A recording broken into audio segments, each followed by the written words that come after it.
All right, there it is. Fantastic. So it's great to see some old faces, and you know what I'm talking about. It's not age, it's old faces, people that are in the program coming back. And it's great to see some new faces. Some new faces like my buddy Shawn Kershaw. Charles is here. Totally fantastic. Omar is here at 3:02 a.m. Again, the Perseverance Award, the oh my God, I can't believe you're getting up every Tuesday and Thursday for this award. Hashtag these mentoring sessions better be good. that's what 3:02 a.m. really means, is that these mentoring sessions better be good. So I am just getting over a bit of a head cold flu thing, so I sound a little bit froggy. That is the reason for that. And I want to just, we'll get to the celebrations and wins and success stories here in a moment. But even before we get to that, I wanted to, a lot of people have questions today about initial meetings. Initial meetings, hey, I've got a meeting coming up. I'm talking to so-and-so. I've booked a call. And what do I do? What do I do? What do I pitch? What do I say? What do I send? What's some advice for that call? And I posted something 3 minutes ago in our group, in our Facebook group for SPF, which is 21 questions that you want to go in armed with. We don't really, on a first meeting, the most important question is, what do they want? What do they need? What are they after? What are they looking for? What's on their mind? What's on their agenda? What are they trying to accomplish? 100% focus on them, their association, their conference, their company, their employees, their team. All of that needs to be focused on them. And then the way that you surface those questions, and there's 21 questions that are in that blog post that I shared with you guys, that's going to give you the intelligence, the marketing intelligence, that when you go off and you say, well, okay, what's in your program? What's going to be in your seminar? What's going to be in your training? What's going to be in your workshop? What's going to be in your keynote? You are not just going to be throwing darts on a dartboard, but you are going to be able to tailor exactly what they want, exactly what they need, exactly what they say their problem is in their exact words. That's what's in your program. That's what's in your program. It's always such a coincidental shock, coincidental surprise that exactly what they said they want, that they need as the most important things to them, that's what your program does. Why? Because you listened before you pitched, right? You asked before you promoted. And that is really the key. The other thing that I'll just share, and we can get back into this as people have questions about it, is, the outreach itself, the initial outreach, how do I keep that from being pushy or salesy or needy or desperate? And the best way to keep that from being pushy, salesy, needy, or desperate is, number one, reframe that conversation in your head, where you're simply inviting people to a conversation about how you can help them.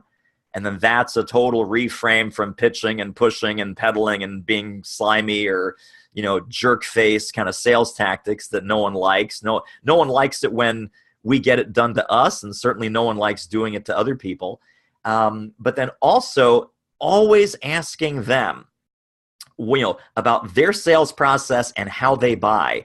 So you can even take the word sales out of your vocabulary. What we're really going to get good at in here is buying facilitation. You are all facilitators of the buying process. You're not here to sell. You're not here to pitch. You're not here to manipulate. You're not here to be weird. But you are going to find out what their buying process is and how you can fast track and accelerate the buying process from their side as a collaborator, as a partner, to solve their problem, right? So we can never want it more than they do. We can never, say, oh no, you have to have my keynote. My keynote's the best thing since sliced bread. My keynote is so fantastic. Your people would be dead in the streets without my keynote. No, that's a little bit of an exaggeration. So, what is it that are their urgencies, their priorities, their reasons to bring you in? right? And then what would you like to see from me to be considered? What is the next step in your process? What's the next touch point that, we need to put on the calendar? What's the next touch point with the committee? What's the next touch point with the executive director? Can we, let's get our calendars out and figure out when's the next logical time for us to reconnect about doing a program for you. And that's just a tactical little twist that I'm adding to that you never leave an ongoing sales conversation without the next step being on their calendar. Not just on your calendar, but on their calendar. So the true definition of your sales pipeline is not follow up with Steve, follow up with Jane, follow up with Susan, follow up with Barbara. It's how many people have your name on their calendar on a certain day and a certain time, where it says Friday, 2 p.m., call back Fred, right? Friday, 3:30, got to call Shawn to check in and tell her where we are on our process, right? Tuesday at 10 a.m., call Roger. The more prospects that have those notations in their calendar, the more money you will make and the faster you will accelerate your speaking-driven revenue. I always look at sales as a very collaborative process. I don't look at it as manipulative or adversarial, but I will tell you that the folks that do the best at it are also the ones that move the ball relentlessly forward, right? So it's kind of, move up or die. So either the sales process is moving or, it's stuck, and then at some point after it's stuck, you got to take that off your calendars. Well, that's not a real prospect. They've rescheduled 4 times. They've blown me off. They've sent me like a 3-word email, sorry, got to cancel. Sorry, got to reschedule. The sense of urgency there is zero. I can see right through it right now. It's zero, right? So if you're being pushed into that peddler position, you're being pushed into that vendor position, you know that you haven't had the early part of the sales conversation the right way, that you haven't established peer status, you haven't established the fact that they need what you do so that there's relevance, you haven't established relevance, you haven't established desire, so you haven't established the sense of urgency, and maybe the worst case, and this sometimes comes out early and sometimes comes out late, is you haven't established economic buying authority. That maybe they're the economic buyer and maybe they're not. Maybe they're the gatekeeper. Maybe they're the HR person who can say no, but who can't say yes. And that's very, very frustrating once you've gone down, 5 to 6 to 7 steps of a sales process and go, oh, you're the wrong person. But sometimes you do that. And so the more that we can qualify, the more that we can establish all of those things early and often, and those 21 questions that I just posted in the Facebook group will hugely help you as far as qualifying and disqualifying early and helping you be a much better buying facilitator, a facilitator of the buying of your services. So really, we're here to make our clients' jobs easier. We're here to make our prospects' jobs easier. You want to be easy to do business with, easy to buy from, easy to say yes to. You want to take all of the work, all of the resistance out of the equation as soon as you can and as effectively as you can. And that's by following, of course, all the steps that are in the training and in the modules. But also when you implement, it's about the mindset. It's about, okay, a lot of people come in here and they say, oh my God, love the strategy, love the tactics, love the tools, love the script. But then the old mindset says, okay, how many cold calls do I make? And it's like, well, no, no, let's not do that, right? Because again, trusted advisor, high value buying facilitation is not let's make 100 cold calls a day. Let's send out 1,000 postcards. Let's buy a list. Let's go database spam a whole bunch of strangers. That's not going to work. But because that's what you might be used to, even though you have these new skills and tools and templates at your fingertips, the old mindset still is going, batch and blast, spray and pray. Let's see what happens. Push the button, because you want the easy answer. And there is no easy answer. There's the smart answer. And the smart answer is to follow the steps in the program. # follow the system. So that's the rant of the day. I am now going to drink my hot water with lemon.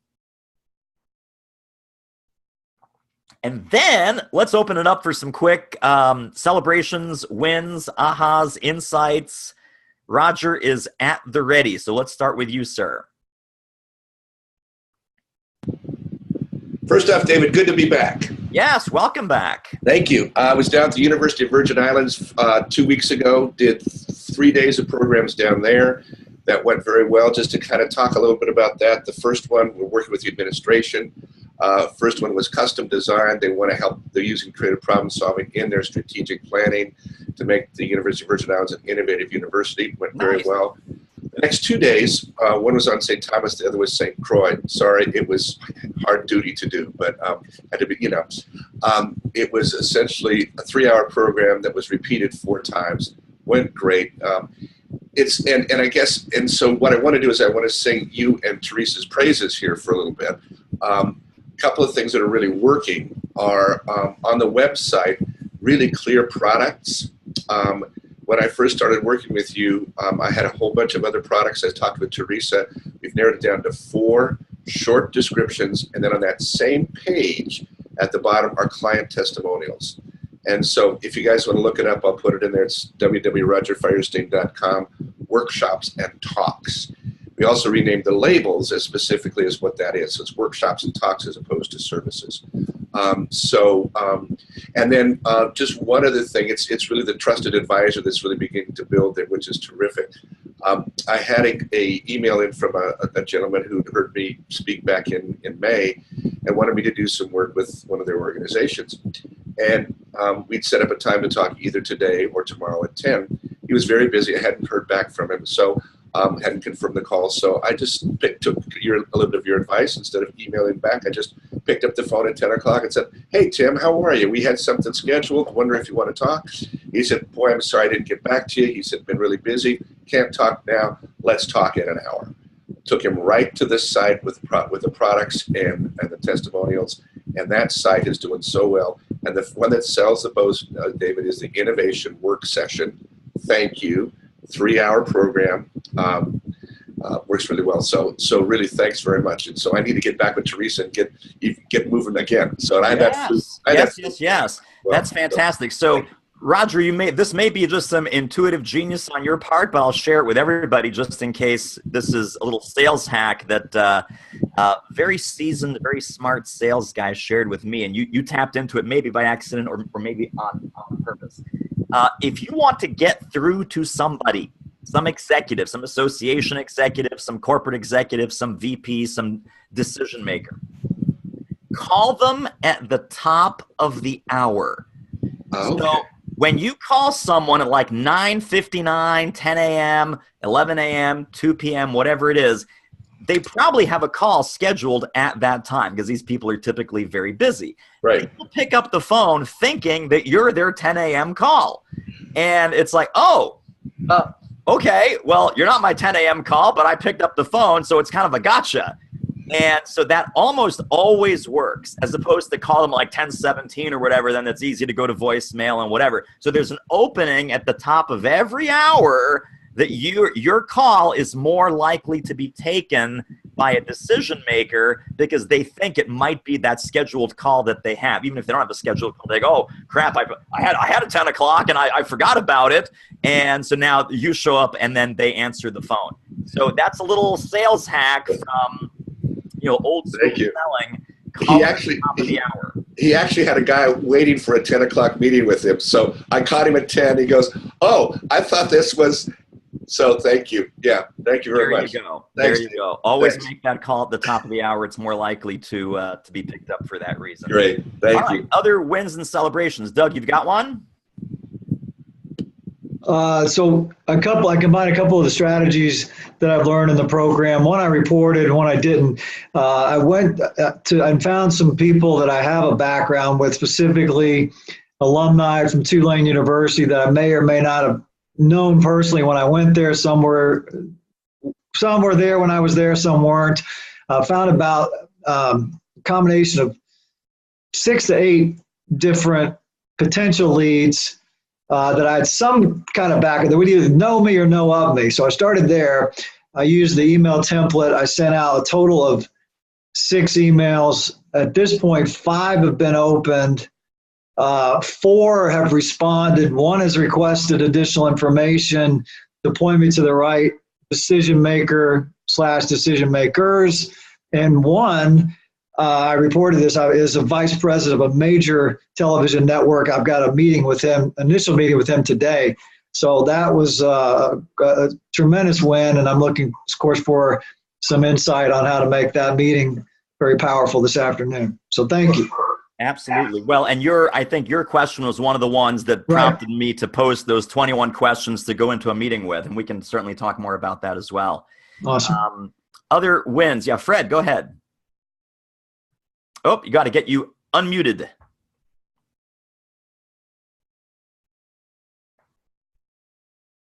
Are you finding it?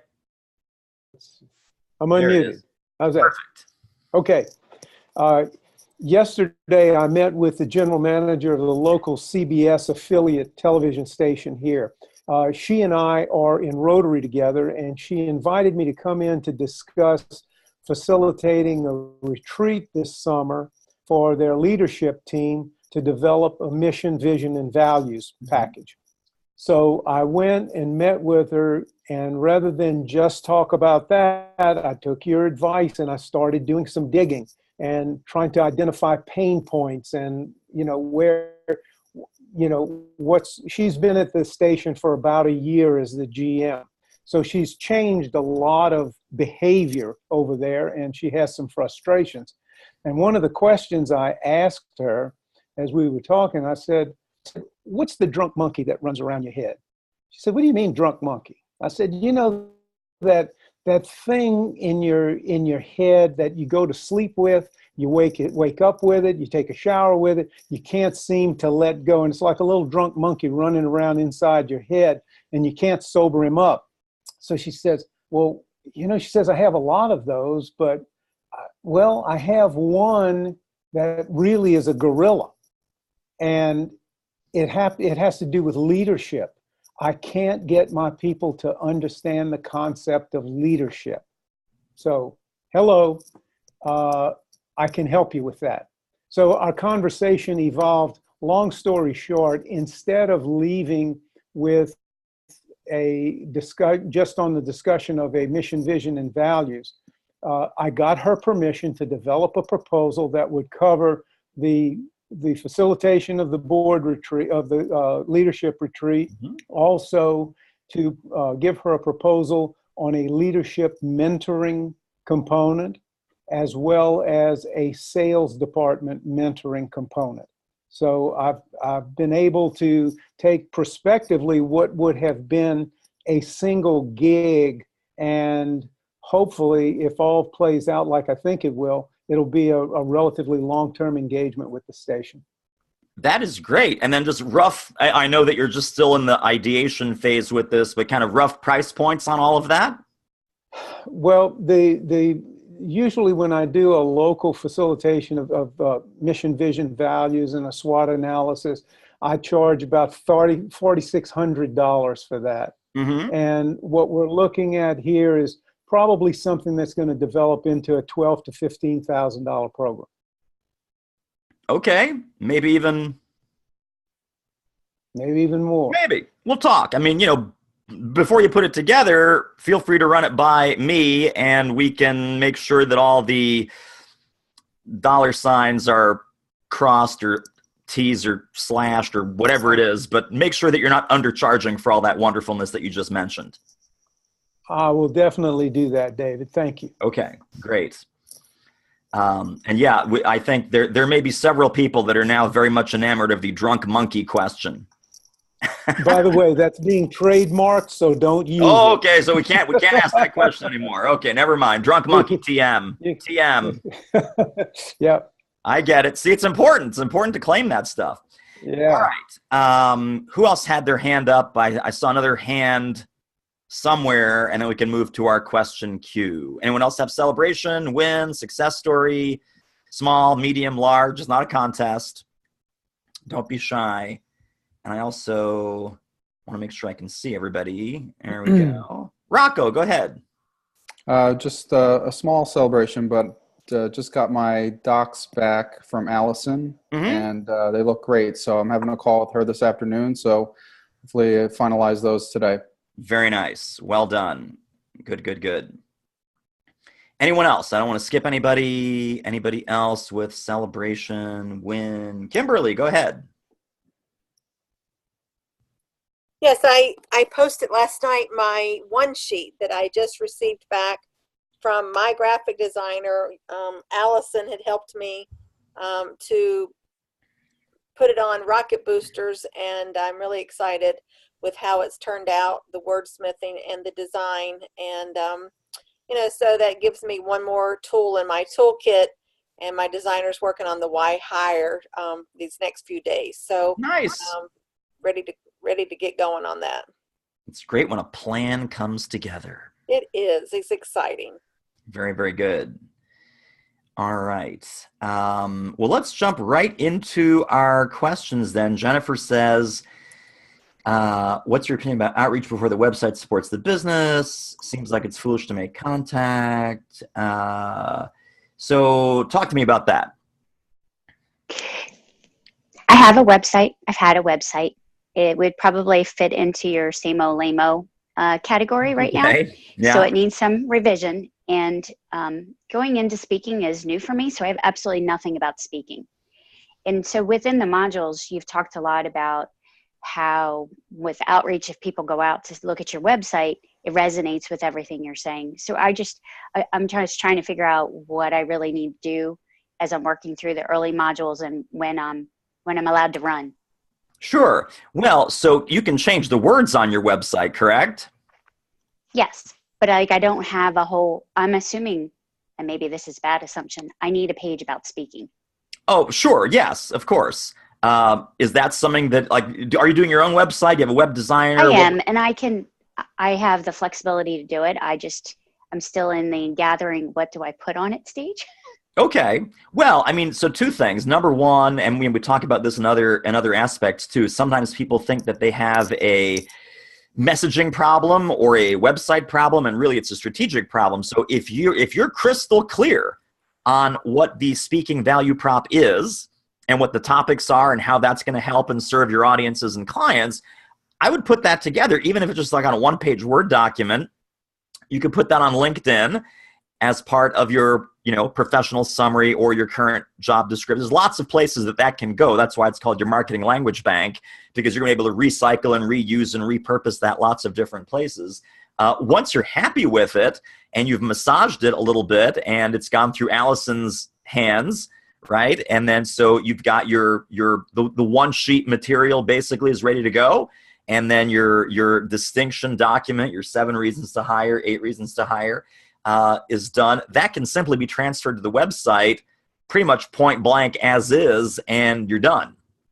Okay. So, it's not like, there's one version for the PDF and there's a different version, something totally different on LinkedIn, and there's yet a different version that goes on the website. It can just be lock, stock, barrel, because that's what they want to see. They want to see consistency in the messaging, the value prop, the who you are, and the what you do. So the more similar all those different places are, the better. I think where people screw themselves up is they've got like 3 different versions floating around, and there's one set of language on LinkedIn, totally different language on the one sheet, totally different language on the website. It's like, whoa, wait a second. It's like, who am I talking to here? What's really going on? As opposed to if it's consistent, right, then it comes from one source and it just lives in 3 different places. And that's very easy to put in place whenever that's ready. Okay. Well, it ties in probably to my other question that's on there is about beating people on strengths. Yesterday, I did a whole lot of competitive scanning. Mm-hmm. And my general impression is that everybody that talks about leadership or motivating people, they have a unique spin as to what's their differentiator. So like one, I looked at, the guy's a marathon runner. So everything's tied to marathons. and one was a naval commander who I have a feeling you may have worked with, because I think that she was reposting your post on her website. And she's actually just a good friend of mine. It's Mary Kelly. Yes. Yeah. So she was one of the people that I was. I wish all my paying clients reposted all my crap. It's my friends repost my crap. You guys just have to put up with it. So, feel free to repost. By the way, if you like that idea, go for it. Repost everywhere. Repost everywhere. So I'm not 100% sure that I have my unique characteristic, even though I have a little post-it that says, "Why should you care what I have to say?" I'm still maybe working on that piece of it. Okay. So I'm not 100% sure I've got my entire clarity piece together. But I'm not really sure, and that's why I submitted the other question about, so how do you beat them on their strengths? Sure. Leadership is leadership. Yeah. So let's say that there is, the obvious example that comes to mind, I'm going to borrow Fred, because Fred processed this great issue last week about having 25 different jobs, big business, small business, huge successes, huge failures, etc. Let's say that Fred does his competitive scan, and he sees that there's this, speaker who specializes in big giant corporate leadership. So all this other guy does is big giant corporate leadership. And Fred might look at that and go, well, this guy doesn't touch small business. He doesn't touch entrepreneurs. I can totally beat this guy. So now you're trying to beat him on a weakness. This guy's not claiming to be the small business guru. He's claiming to be the big business guru. So if you want to go head to head with a guy like that, then you say, okay, well, what can I bring to the big business discussion that this guy doesn't, won't, or can't, right? Either they don't have the experience, they're afraid to, or they don't have the unique special sauce that Fred does. So that's where we came up with, in Fred's case, combining big company thinking with entrepreneurial ideas to create marketplace success, right? So it's like, oh, I get it. It's like he's got the big company thing and the small company thing, and it's the best of both, right? So I'm willing to play in your pool, and I'm going to beat you because of I bring other things to the party that you don't, won't, or can't. So that's another layer of distinction. He's not saying hire me because I know small business as well as big business. He's stepping into that David and Goliath competition, saying you don't want just the big business guy. You want the guy that's done the big business, the small business, the successes, the failures, the 25 different careers, etc. And this is also the source of some of your personal backstory. So in Module 2, when you've got that personalized message development checklist, there's going to be a lot of inventory there that might set off some light bulbs on how you can do this as well, Jennifer. So it's not just about the competitive scan. It's the competitive scan, and then what do you bring to the table that's going to add value in ways that others don't, they won't, or they can't because of your unique combination, your unique overlap of expertise and experience. Okay. And related to that, one of the things that you'd had on there was tie into what your passions are. Yeah. So do you have any advice? And I sent something in. I really enjoy Disney, not only for the fun aspects, but their customer service mentality. Mm-hmm. Any words about licensing and where you can get yourself into trouble? Well, and I don't want to mess with Disney. No. I understand they're pretty aggressive. So the distinction is you can't borrow that kind of intellectual property and make it your distinction. Like, I love Disney and I do this, and man, I'm a huge Harley Davidson fan. Because, these companies will sue you. And so that's bad. I think what you bring to the table without using those name brands or without misleading people as to your association with those brands, you could layer that on to what you do. But that's, that seems to be kind of that's almost like a stick on, I'm seeing like a decal, and that's not very organic. That's not really, that doesn't come, don't think about it as outside in, think about it as what do you already have in that you're just not articulating, or that, you've been, for example, and I'm not sure if this is true or even relevant, but you say, I've been a student of customer service since I was 8 years old and I sold Girl Scout cookies. The Girl Scouts probably won't sue you for saying that. But if something like that is true, I became a student of customer service when I was 6 years old and I started selling seeds door to door. Who remembers selling seeds door to door? Anyone do this besides me? Okay. This is funny because I lived in like an apartment complex in New Jersey and I still sold seeds door to door. Swear to God. True story. The entrepreneurial gene starts young. I was like, people don't have yards if they live in an apartment. Doesn't matter. I'm still selling seeds. Maybe they know someone. Maybe they have a balcony. I don't care. So that kind of thing, right? That's going to go in your 7 reasons to hire. That's going to be part of your backstory. That's going to be like, wow, Jennifer has a real heart-centered connection to this topic. She's not just blah, blah, blah, blah, blah, but she's passionate about this. And that's what might tip the scale, right? So that kind of thing is great. I wouldn't do the artificial kind of stick on, brand affiliation, brand hijack. Okay, thank you. All right. So Fred says, my brand is my name. I'm considering a change. So Fred, talk about what the possibilities are and what brought you to that decision. Well, I'm not sure what the possibilities are, but I don't know that just my name, Fred Reggie, is enough of a brand that really, it certainly doesn't speak to what I do. And I just want to throw that out there. Does it make sense, first of all, for me to move away from that or just improve a tagline that defines what my business is? Well, I think it's a couple of things. Have you gone through the decisions and the work in Module 2, which is all about branding and naming and titling? No, I'm doing that now, and I can see where that will probably be beneficial. That's really the bullseye. Yeah, and that's kind of the bullseye of that entire piece of training. What's more important, I think, is your signature programs, right? So what's that market-facing, whether it's a keynote or a seminar or a strategic work session, what's the title of that program that is value-centric, that does convey the value and the specificity of what you do? I don't think having your name as your domain is a bad thing. Certainly, I think the programs and what you become known for, that's important. To have kind of a sharp tip of the arrow on that, exactly what Fred does and exactly who Fred does it for.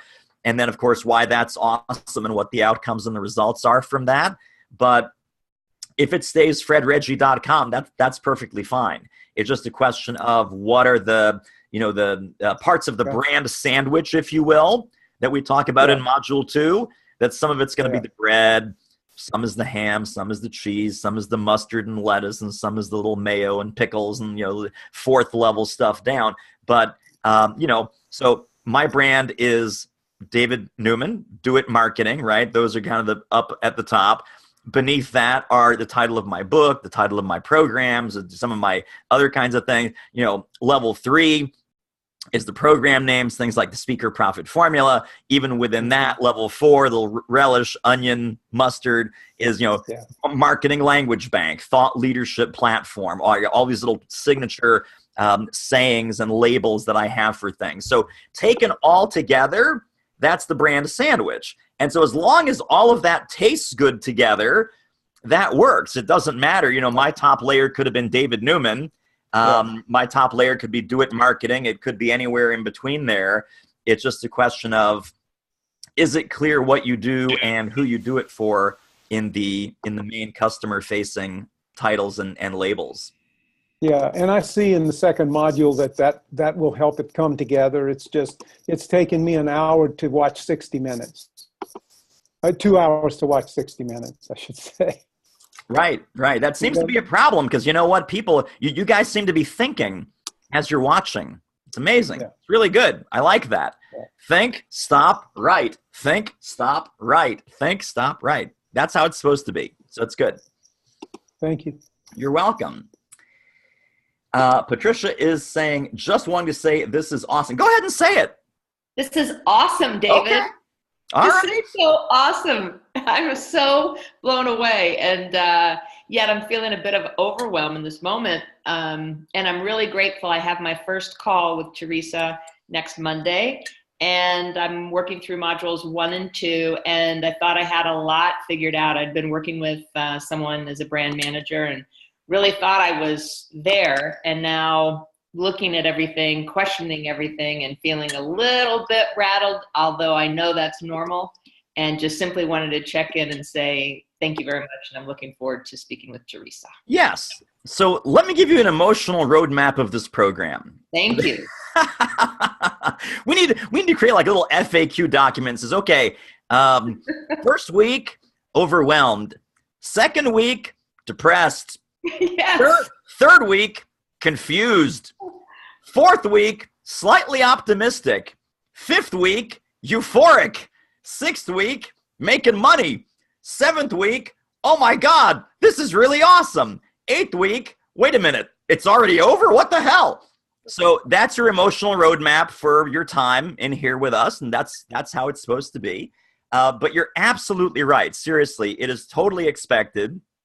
And so if you are overwhelmed in week 1, you're doing it right. If you're depressed in week 2, you're doing it right. If you're slightly confused in week 3, you're doing it right. Because what we're doing is we're breaking old patterns, right? We're opening up new possibilities and new pathways, saying stop doing it this way, start doing it this way, stop believing the old crazy Kool-Aid that doesn't work, that says you have 1,000 different marketing jobs and you have to, your hair has to be on fire all the time. Focus on the marketing that's easy, effortless, and enjoyable and effective, right? Do a small handful of tasks every day that you're going to invite people to conversations on how you can help them and their company and their team and their conference and their association and their members. And so that emotional roadmap of the program is pretty much on point. So you're tracking right along where you need to be. Excellent. Great news. Right on target. Appreciate you so much. Thanks. And Omar, talk to me about when decision makers hire speakers for corporate gigs, do they usually want to start with a specific format? Go ahead. Yeah, good morning. Good afternoon. So I was just wondering if morning, like good evening. It's all crazy around here. Yeah, it's all a bit over the shop. I just wanted to know if there was a really low risk common denominator that decision makers like to roll with first. That's all. So, I know it's all about customizing the discussion, finding out what they want, what they need, and then going from there. But as a first offering, is there a no-brainer choice that I should probably start with, or how do you see that? So 2 things. One, I'm hearing 2 questions, and so I'll answer 2 questions. One is, what should you have in your back pocket ready to go in case they say yes to anything, right? Kind of the first yes is, what's that likely to be? And then the second thing is like, what should I go in offering? And it's 2 different answers, believe it or not. So, the easiest thing to have at the ready is like a 60-minute talk. 60-minute talk is great for an association. It's great for a company. It's great for a conference. It's great for a keynote. It's great for a breakout. It's great for a strategic work session, kind of kickoff. That might be the first thing that you have in your back pocket. What you should offer is nothing, right? So we always go in with the problem solver mindset, not with the pitching a speaker mindset. So even though we say, well, listen, I can help you solve problem X, and I can help you anywhere from an hour to a year. Sometimes it's just, I can help you anywhere from an hour to 3 days. Some people, it's I can help you from an hour to 1 day, right? Depending on your business model. If you also do coaching or consulting or training, or you have some back-end professional service that you do. But when I used to do all kinds of different programs, and I wasn't just focused on you guys in here doing this, I would say, listen, you guys can hire me for an hour or a year or anything in between. So I had a 90-day program. I had a 6-month program. I had a year-long program. I had like a platinum super duper program. I had all kinds of things going. And literally, it was an accordion. And, you want me to come in and talk for an hour about marketing? I'll talk for an hour about marketing. You want to transform the entire marketing and sales and business development operation in your company? Well, that's not going to be an hour. That's going to be a year-long kind of coaching and consulting and training kind of hybrid engagement. So I would always go in with a curiosity mindset and really just figure out, what are they up against? What are they trying to solve? Why is this a problem? How long has it been a problem? What's the problem costing them? One of my favorite stories that maybe a couple of you guys have heard, if you're near graduation time, is local sales trainer buddy of mine. I gave him a referral. So this guy calls me up and he says, "Hey David, yeah, we want like a 1-hour keynote for our salespeople." And I said, "Well, what kind of budget do you have in mind?" And I'm not really a sales speaker; I'm a marketing speaker. And the guy said, no, I went to your website, and that sounds like the stuff that we want. I talked to him about 5 minutes. I realized, what? This isn't a fit for me. This isn't really a good fit. I mean, he had the budget. I said, just so I can refer you to the right person, is your budget like between $5,000 and $10,000? He said, "Oh yeah, we can totally do between $5,000 and $10,000. I said, "Great. Let me connect you to my friend Scott." I connected to my friend Scott. And Scott is just a super smart sales trainer. And they have a conversation, and I don't hear much about it for about a week. And then a week later, Scott says, "David, I owe you a huge thank you. Oh my God, that referral for that guy, that turned out to be the biggest piece of business in my company's history." Whoa. Wait a second. This guy calls me. It was a $5,000 keynote. He said, "Oh yeah, well, he called you about a $5,000 keynote. And, he called me for a $5,000 keynote too." I asked him a series of questions.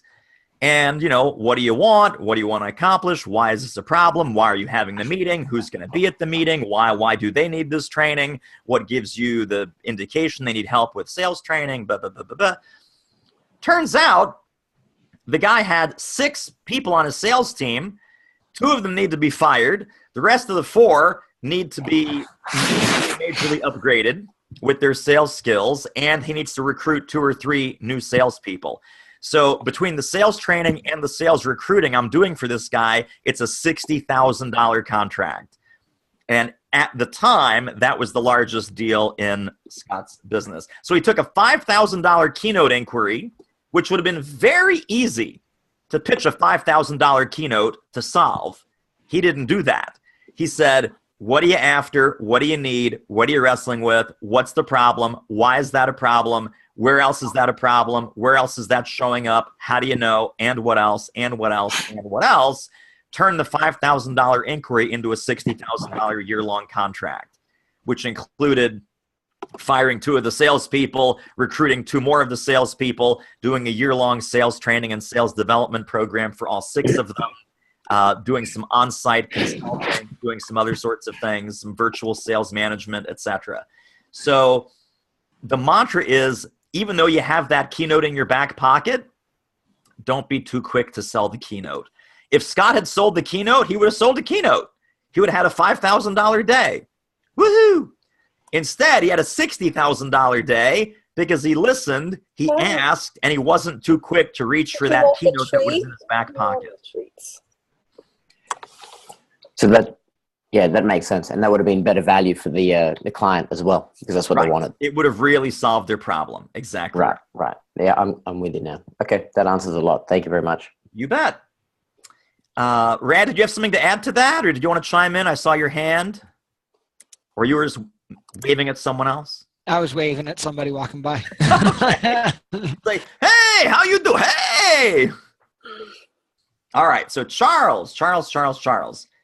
How to decide what I want. Okay, wow, there's a fortune cookie question. Yeah. Talk to me about that. Let's see if we can get the answer to the meaning of life together. Right. Well, I know the answer is decide, but I guess I have decision ADHD. I've been the grocery store consultant, and it tends to my answer for years when I would be at a networking event and somebody said, "What do you do?" I'd say, "Well, tell me about a problem you're facing." And just have a discussion about that, and I'd find a client. And so, yeah, it's kind of the way I've run my business for a very long time, and I've developed some models and some tools and some things here and there, but it's been the clients have been kind of all over the place, and I've kind of gone through what I call the sell-do cycle over and over and over again, where I build my business up, I do a lot of work, and then I go and find some more clients, and it's it means that everything is kind of like climb a mountain, then fall down the other side, and looking to build some consistency. So making the decision is where I get in trouble, because I've got 42 different business models and plans and approaches, and I'm just not sure how to choose the one I want. So right now, these are all in the category of leadership, or what's the main silo that we're in? Yes. Grocery store. I come at it from internal branding, I guess, is the topic that then informs your external marketing. It's getting the organization in alignment with who it is. It's kind of funny because I can't decide who I am, but it's actually really popular in the marketing industry, and I guess that's kind of making its mind up for me that that's where I need to go, because they seem to be able to do it for their clients. They don't seem to be able to do it for themselves. So working with like creative agencies and marketing firms and people like that? That's my background for the most part, but I've also done it in, professional services like legal. I've done it in retail. I've done it in, a lot of different places. And I've done everything from kind of the branding marketing side of things to more the organizational development to the, I've written the management consulting, leadership consulting, just a little bit of everything. Yeah, no, absolutely. And Rad just popped a great comment in the chat about we often teach what we most need to learn ourselves. Yes. Carl Jung says what irritates us in others is usually our own problem. Yeah, exactly right. So I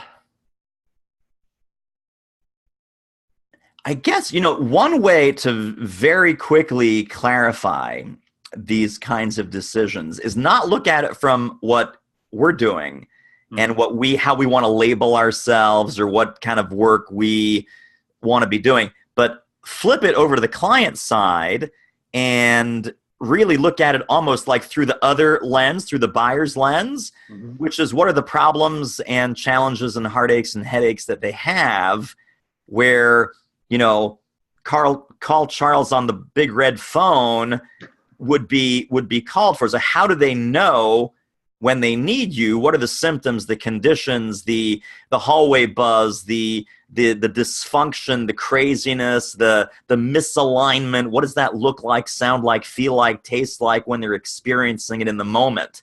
So one way to do this is an exercise that we use a lot. Clients and audiences tend to hire Charles when they're experiencing one or more of the following: ooch, ouch, pain, problem, hassle, heartache, challenge, gap, right? What does it literally look like? What does it feel like? What does it sound like when the wheels are screeching off the highway and you're about to hit that median and, the driver's about to lose control going, right? Because at that moment is when they need you. And at that moment is when they go, I wish I knew who could, because no one's like waking up in the middle of the night going, man, I just need this internal branding alignment guy. Exactly. I wish I had the internal branding alignment guy to help me. They're like, oh my God, everyone's running around with the chicken with their head cut off. We got politics, turf wars, silos, gossip, gab, grapevine, toxic culture, name calling, finger pointing, the Matrix. The Matrix organization, everyone's taking the red pill and stuff's blowing up and the bullets are flying and all kinds of craziness, whatever that is, right? It's going to hell in a handbasket and you don't know how to fix it. Okay, well, so now what you have is your ammunition is the 7 buyer persona questions for that scenario. the pain gain factors in the buyer's mind for that scenario, right? You've got, hopefully in module 2, you've got the personalized message development checklist that you've taken your grocery bag inventory of skills and interests and topics and programs over the years, and maybe been able to catalog those and articulate those, because some of those are going to fit very nicely and very neatly under this umbrella. And it's going to be a developing umbrella of, you know, what it is that you really do. And of course, it's going to have aspects of leadership. It's going to have aspects of communication. It's going to have aspects of, you know, trust. It's going to have aspects of delegation. It's going to have aspects of, you know, self-management, right? Ego control, being able to hire people smarter than you and better than you and letting them run with the ball sometimes. Not feeling that you have to take credit for everyone's wins on the team, et cetera, et cetera. So there's all kinds of tentacles in here. If you say, okay, it's all of these things, that's hard to buy. Yeah. If you say, here it is, right? Here's the sharp tip of the arrow, and then here's the shaft, and here's all the feathers that come off of that, right? Here's all the ancillary benefits that come off of that. People go, oh man, we need that arrow. That's the arrow that we need. That's the arrow that we've been looking for, because it solves all the problems. And then with that comes, right, more engaged teams, more collaboration, less infighting, less turf wars, politics, BS, gossip, gab, grapevine, toxicity, you know, cross purposes, people stabbing each other in the back, whatever. So just do the work in modules 1 and modules 2 with that specific lens in front of you. And I think you'll have a very productive kind of brainstorming session, and ultimately, I think the decision will almost clarify itself. Well, I guess you just helped me a lot, because I've been trying to, I guess, dismantle my model to focus on just one piece of the model instead of the model. And you're kind of telling me I don't really have to do that if I can explain how all of it together solves the pain. Right? Yes. That makes sense. That helps a lot. All right. You guys ready for the $1 million idea for this week? Courtesy of Charles. You guys are ready. I think Roger's seen this because Roger's a veteran, but it's worth repeating anyway. This is called I don't have scrap paper near my desk. This is called the let's draw it on a napkin. Let's draw it on a napkin strategy. And this is actually, it's the $1 million napkin. So if you have a model, and I'm just going to very crudely draw this here with a Sharpie. Let's say you're sitting in the first class lounge and you're waiting to jump on a flight somewhere, and there's a woman sitting there reading the Wall Street Journal and flips down the paper and says, so what do you do? And then, of course, you're like, Charles, and you're very good. Well, you know, I do a variety of things. What do you do? Oh, I'm the CEO of a mid-market company that does blah, blah, blah, blah, blah. He says, oh, that's interesting. Here's what I do. You take out a napkin. There's a napkin sitting there on a little cocktail lounge between the two of you. You grab your pen and you draw a little diagram of some kind. It could be 3 circles. It could be a square. It could be 4 diamonds, right? You say, I help companies at the intersection of leadership, culture, innovation, and teams. Now, here's what tends to happen. When you have all 4 of these firing, you've got a high-performing organization. And then you simply take your little Sharpie and you say, let's talk about what happens when any one of these might be missing, right? So you have a little 4-part model here, and this is just, it could be anything, it could be any 4 things. Plug in your favorite stuff here, right? When you're missing leadership, what you'll notice is problem, symptom, pain, challenge. When you're missing team, then what you have is the gossip, gab, grapevine, silos, turf wars. When you're missing the innovation, then you have the same old lame-o. You're being outpaced. You're being out, marketed. There's, new competitors coming up. The marketplace is shifting faster than you can keep up. And if you don't have this thing, then you have Which one of those is the biggest problem at your company? That's it. Mic drop, napkin drop. At this point, they won't even answer your question. They will say, give me your card. We need to talk. Because you just diagnosed in a 30-second spiel, right? I work at the intersection of Area 1, Area 2, Area 3, Area 4, and then you've pulled apart this diagram in 4 different directions.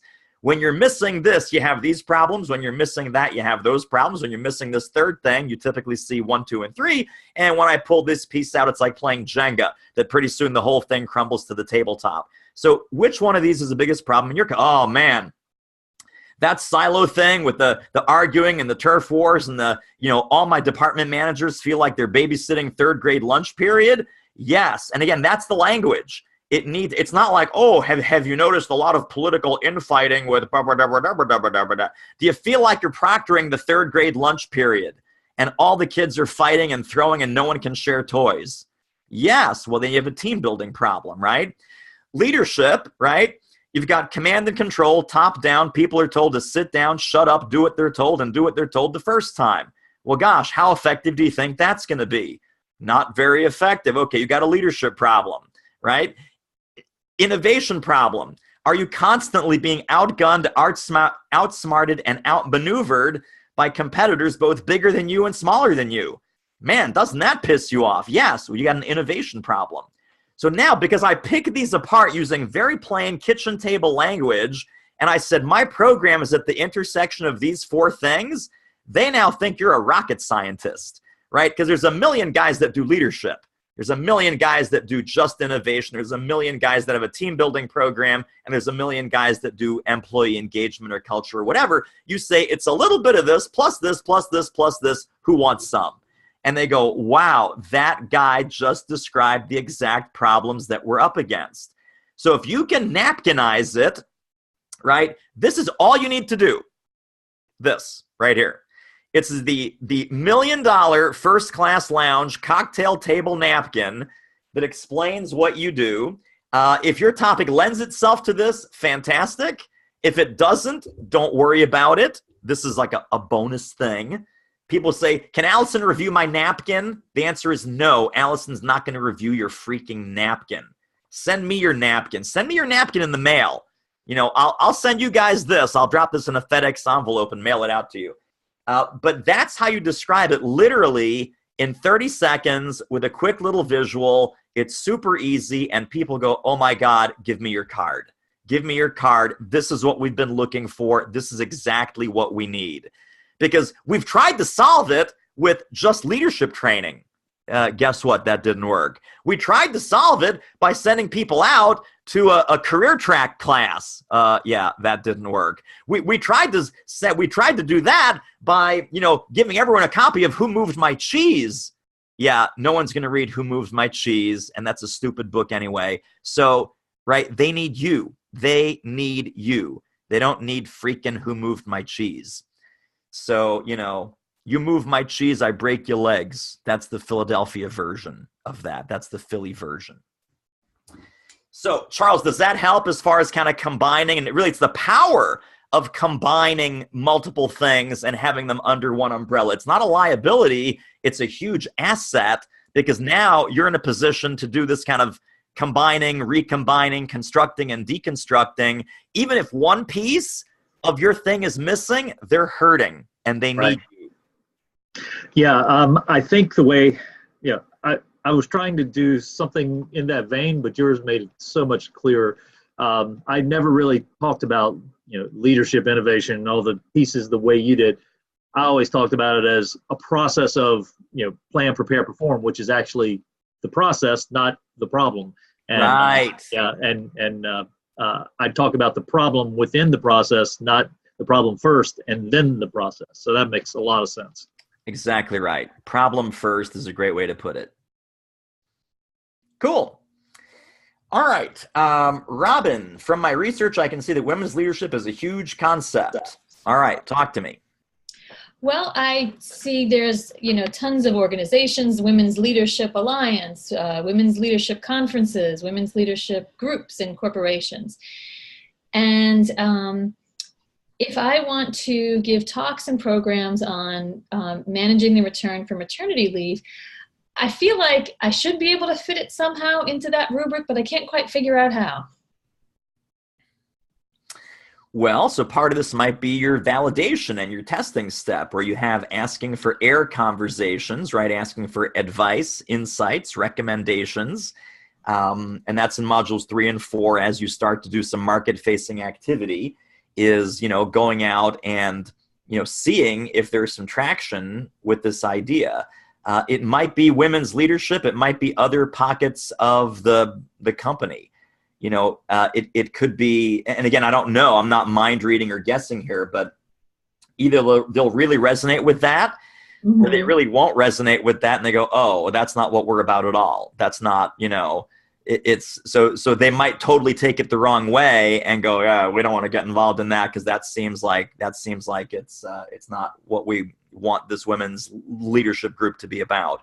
So the other thing just to be mindful of, because we had some people come through the program that were focused on women's leadership, these women's leadership groups inside of some companies are grossly underfunded.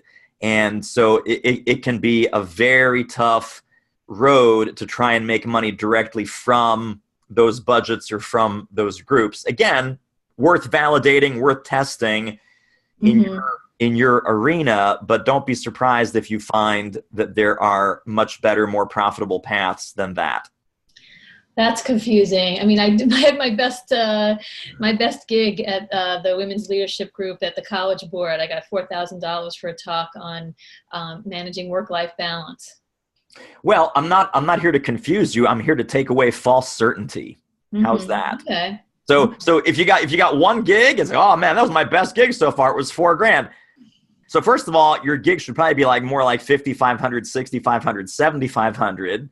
So saying I got a $4,000, that kind of proves my point that those groups are undercapitalized, or at least they underpay. But again, I wouldn't be locked into that. I also wouldn't be locked into $4K being a great fee, because $4K is not a great fee. $4K is like minimum wage, table stakes.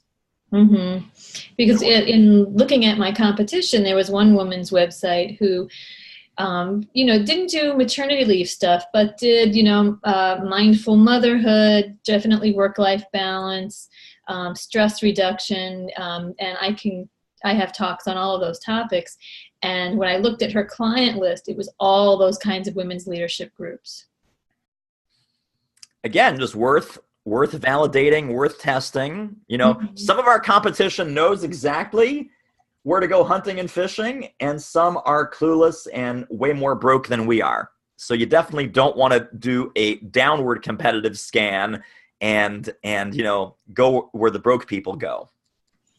How do you find that out? I mean, how do you find out how successful people are and what they're getting paid? That you can't tell. But in the validation step, when you're asking for air conversations with actual buyers and actual people that are sitting in a chair similar to a buyer, you're saying, hey, listen, I'm looking to take this program to various women's groups inside Fortune 500 companies. I'd love your advice, insights, and recommendations, right? That's from module 4 from my friend Michael Goldberg, who Shawn and I both know and are friends with. That is his way of validating and testing and getting referred and introduced to the people who can give you a very educated opinion about that, because either they are the buyers themselves or that they're very familiar with the buying process and with the mechanics of what you want to do, and you're simply enlisting their help and asking for their advice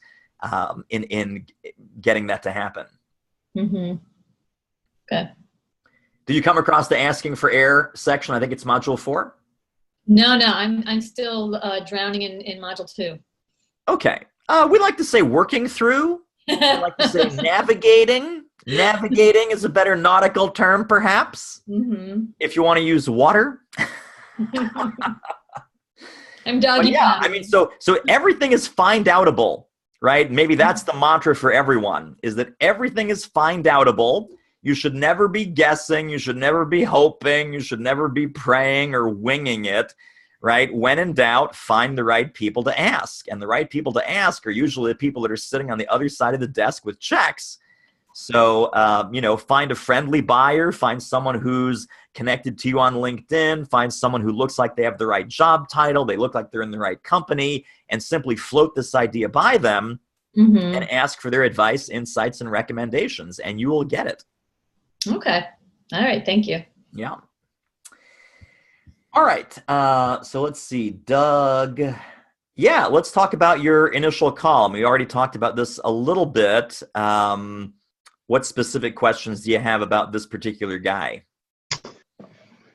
Well, it's an industry I'm not incredibly familiar with. Much of my work has been in insurance and financial services. I've done a little bit in advertising, and I've never done anything on this scale. I mean, this is national for a major network. So I've got a background in rapport. I'm not worried about that. So my strategy here is to use some form of the discovery outline that Teresa has given. I'm familiar with spin selling. I've used it for much of my career, so it's not unfamiliar to me. I think what's less familiar is the bigger ticket items, the bigger budgets, how to get into that conversation around the problem, quantifying the problem with a multi-billion-dollar corporation. So, I've never worked with a multi-billion-dollar corporation on the corporate level. So, go ahead. The topic that you're trying to help them solve is what?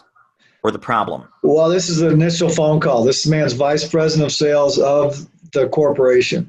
So I understand sales. I understand burnout, apathy,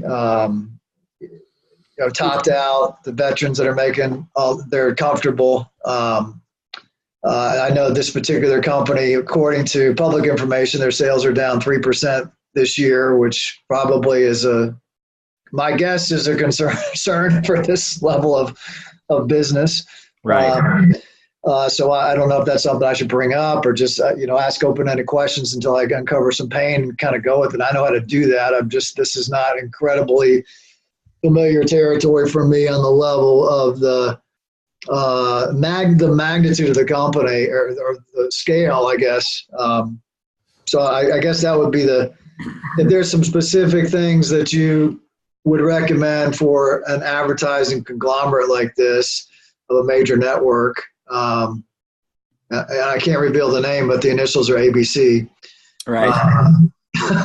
So any insight in that area would be helpful. Well, I wouldn't let it psych you out, number one. I mean, It seems like you're a little bit starstruck by this opportunity, and you shouldn't be. This is just, the guy puts his pants on one leg at a time, just like you and I do. And it really is about figuring out what is he looking to accomplish? What is in the way? What is, let's talk about the team. Let's talk about the goals. Let's talk about quota. Let's talk about where they are versus where they'd like to be. The power question that you're going to have at your fingertips is, can you put a number on it? It's like, well, yeah, Doug, sales are kind of down a little bit this quarter. Oh, can you put a number on it? Well, they're down about 2.5%. Well, so in terms of dollars and cents, what does that mean? Oh, that's about $250 million. $250 million short, or your quota is something and you're only at $250 million. Oh, no, we're $250 million short. Oh, and so, how does this impact you personally, professionally, financially? What does your boss, as far as your boss is looking to you to solve this problem, is this one of the strategic initiatives that you're going to be measured on? Kind of what's your personal skin in the game here? Do you have some bonus money? Do you have some incentive money riding on this? Maybe a promotion, maybe a raise, maybe some, profit sharing, stock options, whatever. Oh my God, if we don't pick this up, I'm going to lose about $150,000 of stock options. All of these things are good to know, right? All good to know kind of going in. So and again, you're not going to be pitching anything on this first conversation.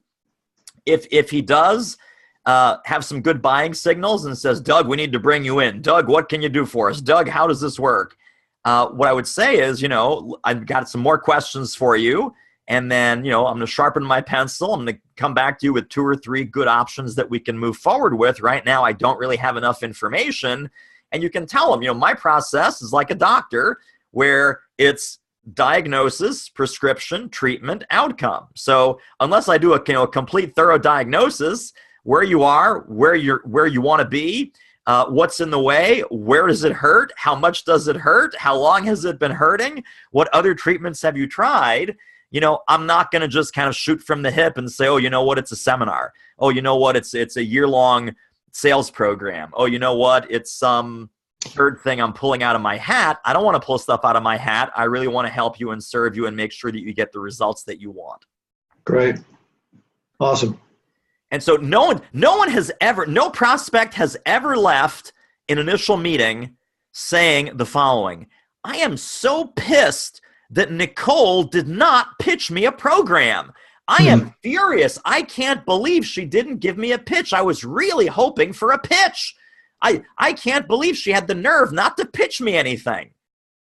Was never said by any prospect ever, right? He listened. He asked smart questions. She listened. She asked smart questions, right? She really wanted to find out what's going on.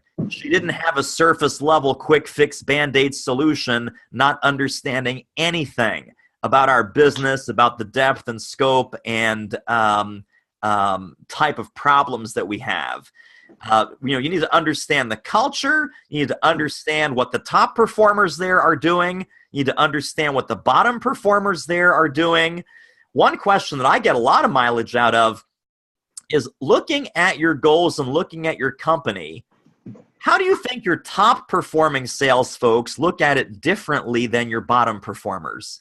What's their worldview on your product line? What's their worldview on your customer base, on your advertiser base? How are those two worldviews different? And what do you think would happen if we aligned those two worldviews so that everyone had a singular picture of what this business is, what this business does, what this business means, and how we can all make money together? Do you think something like that might increase the effectiveness of your entire sales force across the country? Doug, you're hired. That's it. Game over. Doug, you're hired. Hey, what's your budget? What's your budget? I got a $10,000 sales training. What's your budget? Do you want the what's your budget guy, or do you want the vision guy that imagine if everyone's vision of this company, what it is, what it means, and what we do here, if that was aligned so that your best performers were, the DNA from your best performers was transferred across the entire organization, and now everyone has the same picture and we all make money together. So all the salespeople make money, ABC makes money, all the advertisers make money, and it's one big happy family. How about that for a vision? I got a $10,000 speech? No, it's not I got a $10,000 speech. It's a much bigger, much more important discussion that you're having on the front end. Great. Thank you. And then Marc just finished module 1, not sure how to complete the workbook. So talk to me. Did you take some notes? Oh, here we go. All right. Hi there. Can you see me? Hey, how are you? Good. Good to see you. I saw your buddy Dan Clark last night. Dan Clark? Yeah. You don't know? No? I don't remember a Dan Clark. He's a big American speaker out of Utah. No? Okay. Well, he knows you. No, not me. You're famous. Okay. So anyway, I'm loving what I'm seeing so far. This is great. I've been speaking for about 5 years, and things are going very well. But I think there's always a way to up the game, and that's why I'm working with you. So I've worked through module 1, and in it you make reference to page 3, which I did. Yeah. But the other pages, you don't really mention them, and I didn't quite understand what I'm supposed to do. Sure. So the only other page that might be befuddling to some people, which is strange, it's just really a parking lot page, but it's called Headlines, Bullets, and Building Blocks. That's just where to capture your brain sparks and kind of mind sparks, brainstorming phrases, because as you're going through the 7 buyer persona questions, or as you're going through the pain, gain, flip. The pain, gain, flip is pretty self-explanatory because the instructions are right there. That's a parking lot for capturing, like, oh, that would be a great headline, or oh, that would be a great bullet on a program sheet. So that's not any kind of extra work. Is that headlines, bullets, and building blocks page? That's really just a parking lot for your good ideas. Okay, so with regards to like the first page with the written language, spoken language, like so I mean, that's super simple. So where does spoken language come in? Spoken language comes in when you're leaving a voicemail. Spoken language. I'm giving away the answers, guys. Sorry, if you guys were like concerned about getting graded on the quiz, we're gonna go through it right now.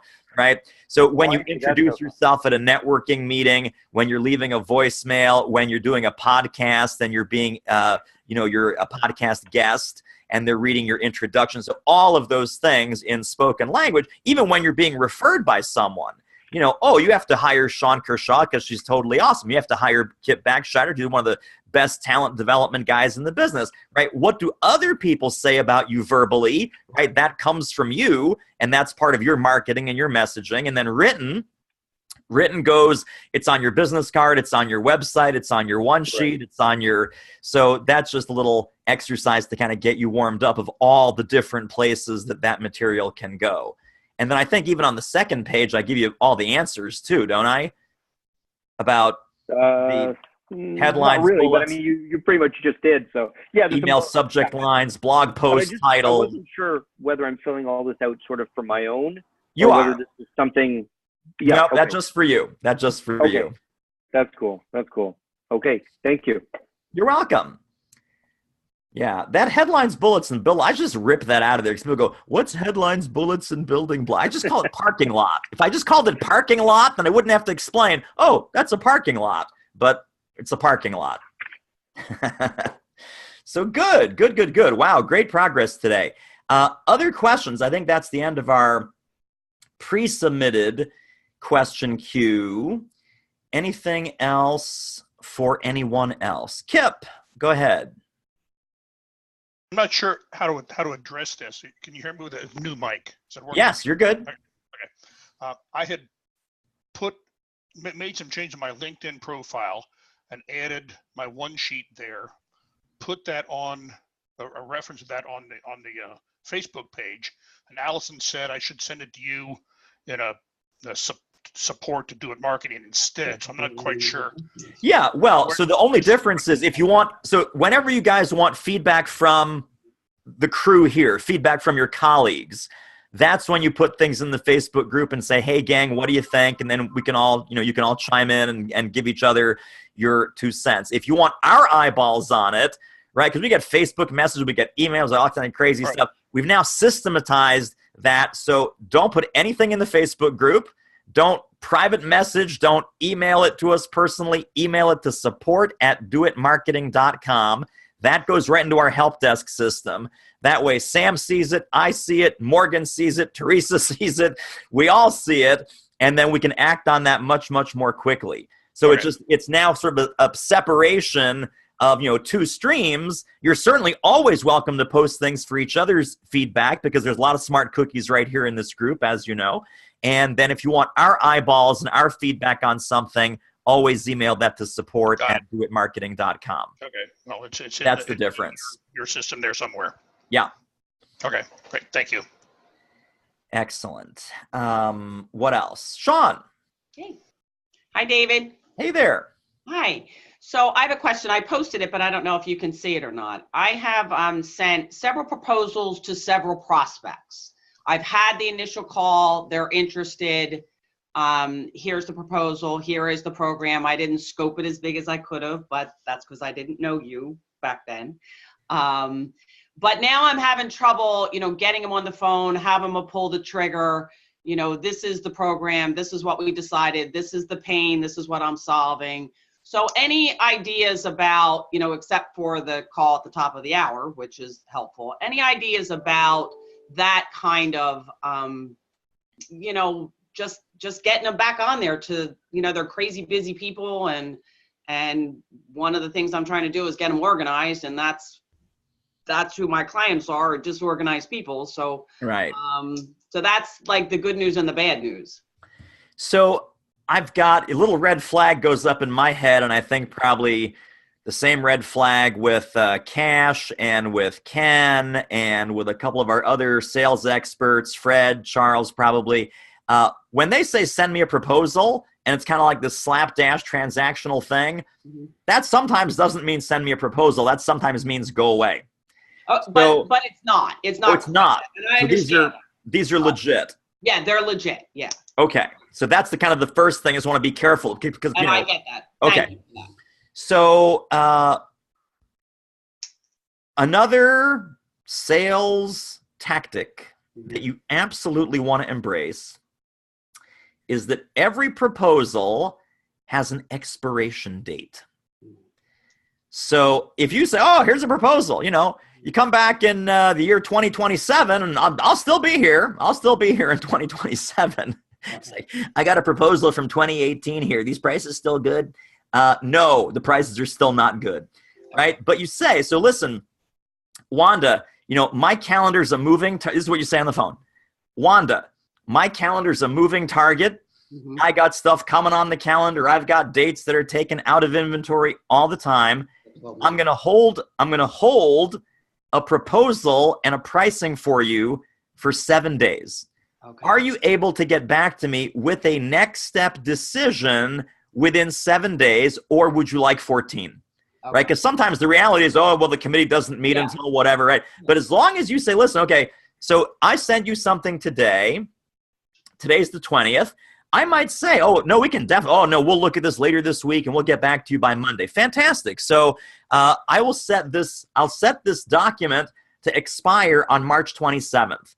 What that means is that the pricing expires on March 27th, and then we're going to have to kind of renegotiate everything from the beginning, which I don't want to do, but it sounds like you'll be able to make a decision by then. Yes, fine, great.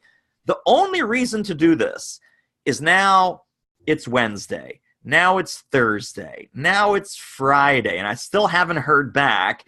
I say, hey, Wanda, no rush on my part, but, we talked about this on Tuesday, and I just want to give you a heads up that, we have until next Tuesday, the 27th. Can we get a call on the schedule? Now, again, the other piece of this is that you always have that next call on their calendar. So right now we have two sources of leverage. One is expiration date on the proposal. Two is never leave a call without the next call on their calendar. And then also you want to kind of vet them for a sense of urgency. So even during the early part of the conversation, drop in questions like, why is this project important now? What made you decide that now is the time to really tackle this leadership problem, this productivity problem, this sales problem now, right? Using that now frame, it's like, why is now the time? Why did you decide that now this is something that's a priority for you? And you just say that kind of subliminally 2 or 3 times during the call, and they're like, I need to fix this now. Yeah, now is when this needs to happen. This is a good time right now. And it's funny because it's just one of these things where they start to resonate with your frequency, and then a lot of the sales resistance melts away. Okay. And for the clients that I have out there, have I just shot the pooch on that and just see what I can do to get a hold of them? I would. You could still sort of go back in and say, hey, listen, my calendar is, are these specific dates that are in question? There's one, yeah.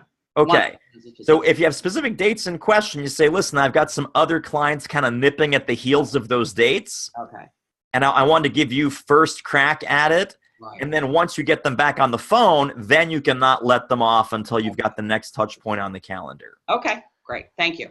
And one of the most powerful phrases that you can use in any sort of sales and follow-up conversation is early on, even the first conversation.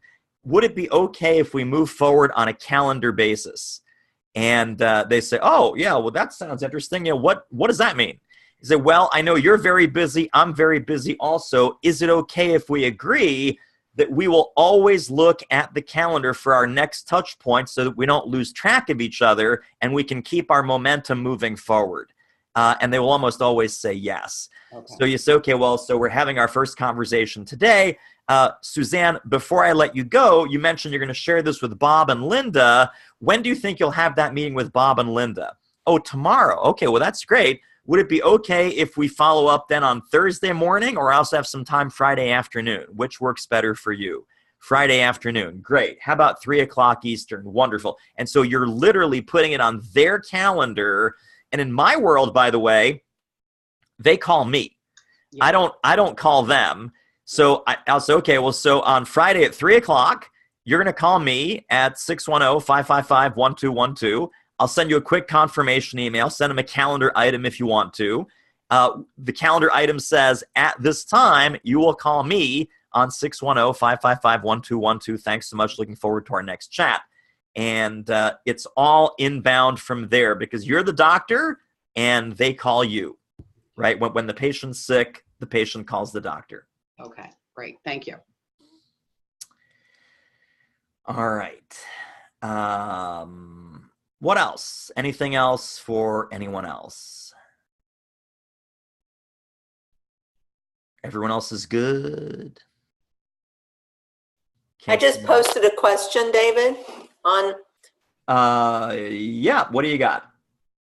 When we're on, excuse me, when we're on a call with the prospect, we're trying to do some screening, and they talk on and on about what their issue is, and our purpose for the call is to move forward to the next step. I've always used, so who is not, not only what you just suggested about synthesizing the timing, but who's involved and what's it going to take to move to the next step. So can you just talk a little bit about how you language that? Sure. That's the exact question that I posted in the group, but I also popped the link in here too. It's the 21 killer sales questions to close any deal faster. And those are the process questions and the how do things work and how will things move forward after we hang up from here and so on. Thank you. I saw it. I just haven't read it yet. Yeah. Fred, go ahead.